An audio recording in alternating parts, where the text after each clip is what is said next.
Eu me chamo Cristiane Coutinho, faço parte da equipe Top Bio e hoje vou apresentar para vocês um pouquinho sobre inovações, curiosidades e eficiência no uso de parasitoides e predadores no controle de pragas.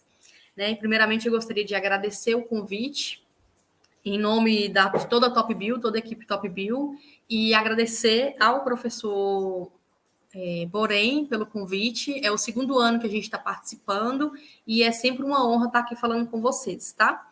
O assunto, ele é bastante amplo e cada tópico desse aqui, inovações, curiosidades e eficiência, daria no mínimo 1 hora ou mais. Eu acredito que muito mais. Então, como a palestra ela é curta, né? É uma média de 25 minutos, eu tive que cortar bastante coisa. E o que vocês quiserem perguntar no chat, e depois também podem estar mandando mensagens, e-mail, WhatsApp para a gente sem problema nenhum. Então, os protagonistas da vez hoje são os parasitoides e os predadores, né? Não tem como começar a palestra sem falar um pouquinho o que é parasitoide, o que é predador, né? Hoje, dificilmente se tem uma cultura agrícola sem o ataque de insetos praga e ácaros praga, né? Então, para o controle de insetos e ácaros praga, a gente tem vários inimigos naturais, né? Que são insetos e ácaros benéficos que controlam as pragas agrícolas de forma sustentável. Então, aqui acima a gente tem os parasitoides, eu trouxe 3 exemplos. É um parafusa.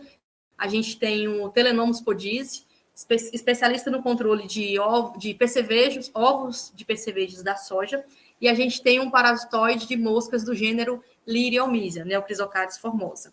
Então, normalmente, os parasitoides, eles são específicos. Por exemplo, o tricograma, ele controla ovos de mariposa. Se eu utilizar o tricograma para controlar ovos de percevejo, a gente não vai ter sucesso. Se a gente utilizar o Telenomus para controlar moscas do gênero Liriomysia, também não teremos sucesso. Então, geralmente, eles são específicos. Então, os parasitoides, normalmente, eles controlam a fase de ovo, larva ou pupa das pragas agrícolas, insetos, né? Ou também de ácaros praga.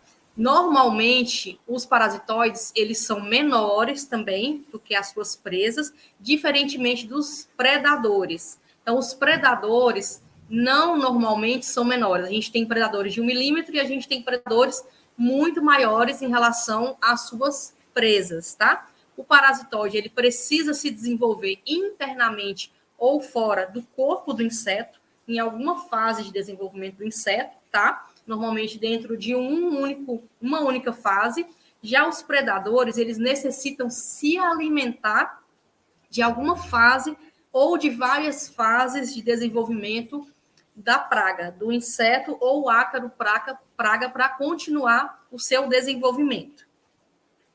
Então, dando início aqui à palestra, não tem como não falar do benéfico sem falar um pouquinho da praga, né? Hoje, quando a gente fala em predadores, remete muito aos ácaros predadores, que são ácaros benéficos, no controle principalmente de ácaros praga. Então, hoje, dificilmente se tem uma cultura sem a presença de ácaros praga. Esses ácaros praga, normalmente, são de tamanho reduzido, mais ou menos 1 milímetro de comprimento, né? Eles inserem seu aparelho bucal na planta, sugando o seu conteúdo interno. Então, normalmente, a planta ela vai adquirir alguma coloração amarronzada, amarelada, vai afetar a capacidade fotossintética e, consequentemente, a sua reprodução. Então, as plantas elas ficam mais ou menos com essa coloração e um grande desafio é pelo fato dos ácaros eles terem um ciclo relativamente curto e terem uma quantidade de ovos depositados por fêmea muito grande. Então, varia muito. Tem espécie que consegue colocar até 20 ovos por fêmea, tem espécie que consegue colocar 30. Depende muito do ácaro praga que você está lidando. Aqui é o exemplo de uma fêmea fazendo a postura, certo? E para controle desses ácaros praga, a gente tem os ácaros predadores, ou seja, o ácaro do bem controlando o ácaro praga na agricultura. Então, o ácaro praga, o ácaro predador, ele vai agarrar a sua presa, como vocês podem observar aqui.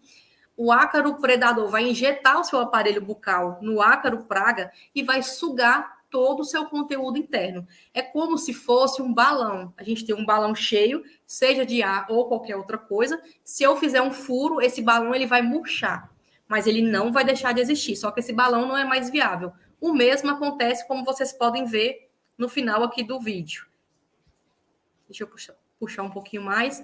O ácaro, ele tem o seu conteúdo interno sugado, ele morre, mas a carcaça do ácaro, né, o corpo do ácaro, ele fica ali ainda, só que aquele ácaro ele não vai mais causar dano na agricultura porque ele está morto. Então, essa é a forma de controle.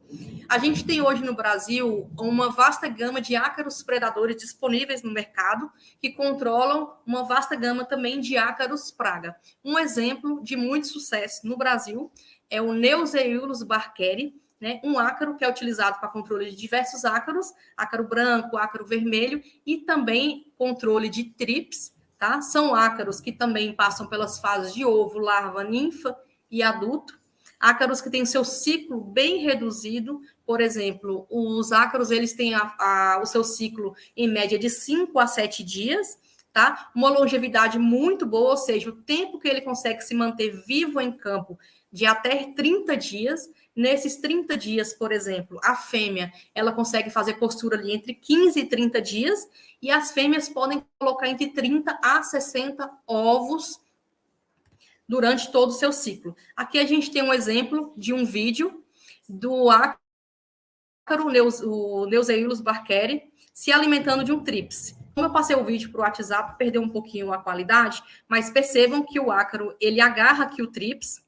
Uma vez que agarra o trips, ele tenta se defender, mas o ácaro, ele consegue vencer, e o ácaro vai inserir seu aparelho bucal e sugar todo o conteúdo interno desse trips, matando o inseto praga. Então, hoje a gente tem diversos casos de sucesso com a utilização de Neuseiulus barkeri, tá? Em hortaliças, em grãos, em frutas, melão. A gente tem grandes casos de sucesso também no morango. Então, para controle de ácaro, praga, a gente tem os ácaros predadores, como, por exemplo, o Neuseiulus barkeri. Ainda falando de predadores, a gente tem um predador que é altamente generalista, que é o crisopídeo, tá? Então, o crisopídeo, ele passa pelas fases de ovo, larva, pupa e adulto. Só que é a fase larval que vai causar ali o controle dos insetos praga na área. Então, os crisopídeos, eles podem se alimentar de trips, pulgão, cochonilha, mosca branca, psilídeo, bicho mineiro, lagartas de primeiro insta, ovo de mariposa. Então, tem uma vasta gama de hospedeiros, né, que o crisopídeo ele pode controlar. Aqui, como exemplo desse vídeo aqui à direita, a gente tem um crisopídeo, a larva do crisopídeo se alimentando de um pulgão. Então, o crisopídeo, ele tem uma garra, tá? Ele vai inserir essa garra, que é a sua mandíbula, no inseto praga e vai sugar todo o seu conteúdo interno, assim como fazem os ácaros predadores no controle de ácaros e trips, tá? O inseto praga também permanece ali, o seu corpo, a sua carcaça, só que esse inseto, ele se mantém morto no final, após o controle aqui do crisopídeo. Uma curiosidade sobre o crisopídeo é que na fase de ovo, por 2 motivos, proteção e não canibalismo da fase larval, que eu vou mostrar também, os crisopídeos eles fazem a oviposição em pedicelos, ou seja, a fêmea ela tem aqui uma glândula no seu abdômen, ela vai produzir um fio de seda líquido. Esse fio de seda, ao tocar com a planta e no ato de retirada, esse fio de seda ele já se torna sólido e na ponta a gente vai ter o ovo protegido contra outros predadores e o próprio canibalismo do crisopídeo. Então, a fêmea, ela só consegue fazer a postura no local totalmente seguro para manter a sua progênie. Então, observem, ele encosta o abdômen na planta, libera um fio de seda líquido, ao retirar, o próprio processo de retirar, ele já se torna sólido, e ao final, na ponta ali do ovo, no final do pedicelo, a gente vai ter um ovo. Vejam novamente, ao retirar, ele já fica sólido. Então, um crisopídeo, ele pode colocar até 30 ovos, uma fêmea pode colocar até 30 ovos por dia, tá? Então, as larvas, como elas são canibais, se esses ovos fossem depositados diretamente na planta, sem essa proteção do pedicelo, provavelmente poderia ter canibalismo das próprias larvas ao nascerem, tá? Então, esses fios de seda, eles são tão finos que os outros predadores, como, por exemplo, formigas, passam despercebidos e o ovo está protegido lá na ponta do pedicelo. Aqui a gente tem um exemplo da larva, né? Então, é a fase larval que causa o controle, que vai efetuar o controle, tá bom? Dos insetos praga em campo. Então, essas larvas, elas são canibais. Se esses ovos tivessem feito, se a postura tivesse sido feita diretamente na planta, essas larvas provavelmente iriam efetuar o canibalismo, iam comer uma às outras. Então, além da predação de outros insetos predadores, esse mecanismo de produção com o pedicelo é para proteção das próprias larvas que vão nascer aqui dos ovos, certo? No finalzinho aqui a gente vê uma quantidade maior. Se esses ovos estivessem mais juntos ou em contato com a planta, provavelmente a gente teria o canibalismo. Então, aqui é um exemplo da larva se alimentando de pulgão, cochonilha. Além da mandíbula, que eu falei para vocês, os crisopídeos, eles injetam também umas enzimas, umas substâncias no corpo do inseto para liquefazer o alimento. O que seria isso? Fazer com que o alimento passe da fase sólida para a fase líquida, para facilitar a ingestão desses nutrientes. Então, hoje a gente tem crisopídeo utilizado com muito sucesso em todas as culturas possíveis, pois eles são insetos generalistas. Entrando na parte dos parasitoides, já que o tempo ele é muito curto, uma curiosidade dos parasitoides, além da questão deles parasitarem em estágios específicos da praga, né? Tem a questão da evolução dos ovipositores. Por exemplo, o tricograma que eu vou mostrar mais à frente, ele tem um ovipositor, que é como se fosse um rabinho no final do abdômen, né? De acordo com a necessidade de controle da sua presa. Aqui é um exemplo típico de uma vespa parasitoide, uma vespa gigante parasitoide, de um besouro da madeira. Então, essa vespa aqui, ela controla a fase larval de um besouro da madeira. Como esse besouro, essa larva do besouro é colocada dentro da madeira, o ovipositor ele tem que ser muito longo para atingir a madeira e também para ter força para quebrar a madeira, né, cortar a madeira e injetar seu ovipositor. Então, a fêmea, ela insere seu ovipositor, encontra a larva dentro da madeira e depois vai efetuar o parasitismo, né? Vai colocar seu ovo, vai nascer a larva vai eclodir, vai se alimentar do conteúdo interno da larva e no final do ciclo vai nascer outra vespa parasitoide que vão encontrar outros besouros da madeira e efetuar o controle. Então, entrando nessa parte de parasitoides, a gente tem um parasitoide que eu acredito que seja um dos mais conhecidos e mais utilizados, no sentido também de utilizado há muitos anos, né? Já tem várias décadas que esses parasitoides são utilizados, que são os tricogramas, que são microvespas que controlam ovos de mariposa. Então, esses parasitoides, eles podem ser liberados em cartelas, se as áreas são pequenas, ou a granel, né? Por exemplo, áreas acima de 100 hectares, não é viável fazer a liberação manual, utilizam-se, então, drones para fazer a liberação. Como que o tricograma, ele age? Né? A fêmea, ela vai localizar o ovo do inseto praga.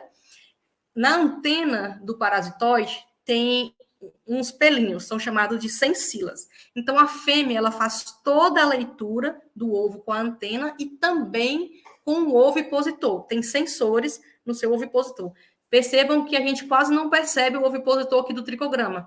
Ele existe, mas não tão grande como a vespa gigante que controla o besouro da madeira, tá? Uma vez que a fêmea detectou o ovo e esse ovo está adequado, ela vai fazer a postura. A fêmea vai colocar o ovo dentro do ovo da mariposa. Esse ovo vai eclodir, vai sair a larva do tricograma dentro do ovo da praga e essa larva vai comer todo o conteúdo interno.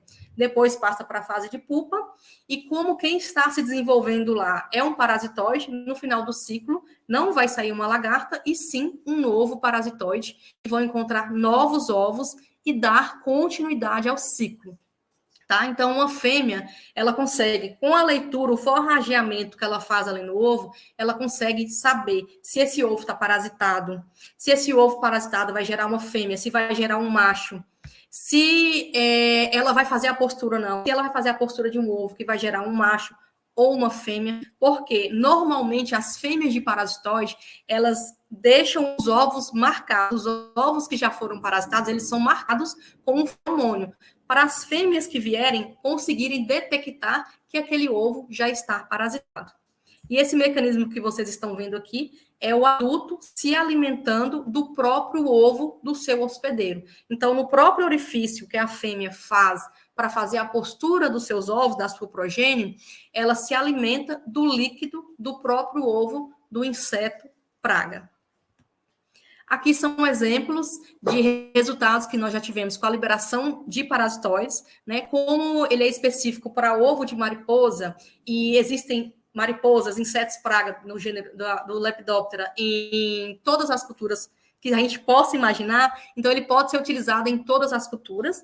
E uma característica do parasitismo do tricograma é quando o parasitóide que está se desenvolvendo dentro do ovo do inseto praga chega na fase de pupa, esse ovo ele fica escuro. Então, aqui são nossos resultados de ovos parasitados na cultura da soja e na cultura do algodão também. Ainda na linha parasitóide, tem um inseto praga que é muito comum ocorrer em hortaliças, ornamentais, melão, melancia, em diversas culturas, que são moscas do gênero Liriomyza.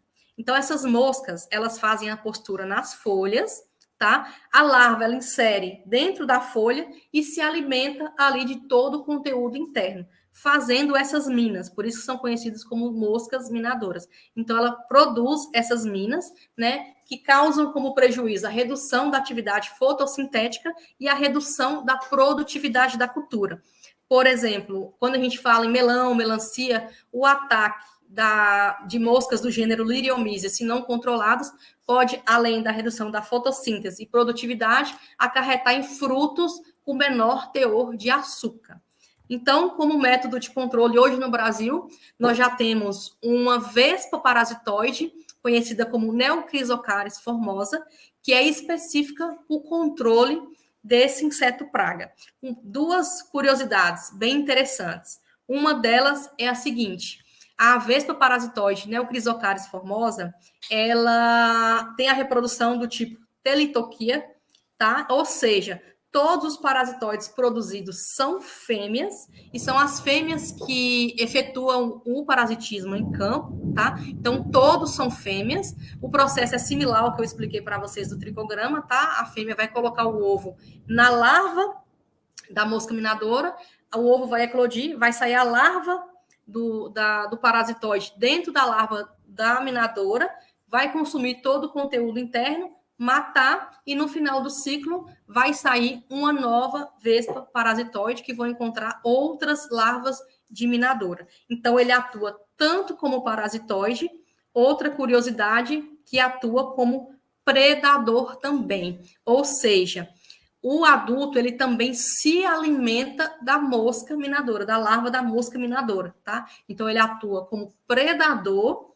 e como parasitoide também. Aqui na direita, está atuando como predador, e aqui as larvas efetuando o parasitismo. Então, tem essas duas características que são bem interessantes, tá? Da Neocrisocaris formosa, que é específica para controle de moscas minadoras do gênero Liriomyza. Entrando ainda também na parte de parasitoides, não poderia deixar de falar, tá? É o último pelo tempo aqui, de um parasitoide muito importante para controle de ovos do complexo de percevejos da soja. Então, a soja, ela tem um complexo muito grande de percevejos, por exemplo, percevejo verde pequeno, percevejo verde, percevejo asa preta, percevejo barriga verde, e o que mais causa estragos, que é o percevejo marrom. Então, esses percevejos, eles estão presentes desde o estágio vegetativo até a maturação ali dos frutos, da reprodução e maturação. Afeta o teor, germinação das sementes. Na fase reprodutiva, por exemplo, os percevejos vão se alimentar das vagens, se alimentando das vagens, vai ter o abortamento dos grãos, vai afetar a produtividade, redução de massa, redução de teor de óleo. Então, se não controlados, o produtor ele pode até perder tudo.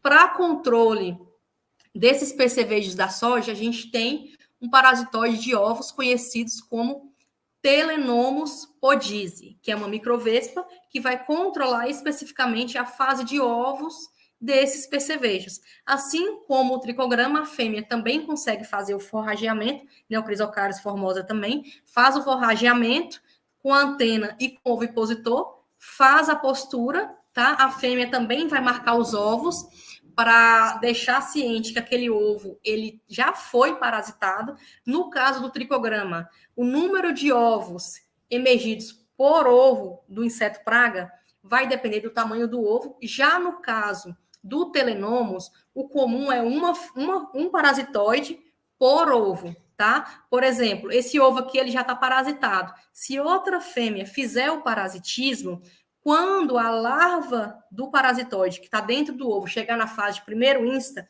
vai ter a competição e no final do ciclo vai sair somente um adulto, tá? Então, assim como ocorre com o tricograma, os ovos parasitados também, quando chega na fase de pupa do parasitoide que está aqui dentro, esses ovos também tendem a ficar escuro. Normalmente, o macho ele nasce de 1 a 2 dias antes da fêmea, tá? Para esperar, para se preparar para a cópula. Então, quando a fêmea nasce, automaticamente já tem a cópula e assim que ela nasce, ela já é capaz de fazer a oviposição, tá? Então, normalmente, uma fêmea de Telenomus, ela consegue colocar até 200 ovos durante todo o seu ciclo, tá? A longevidade é muito interessante. O Telenomus, ele tem uma longevidade média de 30 dias em campo. Porém, a maior taxa de parasitismo ocorre nos primeiros dias, que é uma média de 10 dias. Nos 10 primeiros dias, a gente tem uma quantidade de ovos por fêmea maior do que durante todo o seu ciclo. A razão sexual é de 0,60, ou seja, se eu tenho 100 ovos parasitados, provavelmente 6, né? Se eu tenho 100, 60 vão sair fêmeas e os outros 40 machos, diferente da Neocrisocaris, que todos os parasitoides emergidos são fêmeas, tá? E como que o Telenomus podise contribui para o aumento da produtividade? Uma característica muito importante é que o parasitoide ele mata a praga onde o químico não chega. Então, com os químicos, a gente não consegue fazer o controle tão efetivo como com o parasitoide Telenomus, porque o parasitoide ele faz o forrageamento, caminhamento na área e atinge as partes baixeiras, onde normalmente muitos percevejos fazem a postura, tá? Então, tem aquela questão do percevejo ele atuar desde a fase vegetativa até a maturação, e outro fator crítico é quando os percevejos, quando tem a colheita da soja, os percevejos praga normalmente vão migrar para outra área. Então, se não é feito o controle, provavelmente a área próxima vai estar infestada de percevejos da soja. A gente tem tido resultados muito eficientes. Na safra do ano passado, soja, a gente fez a liberação do Telenomus.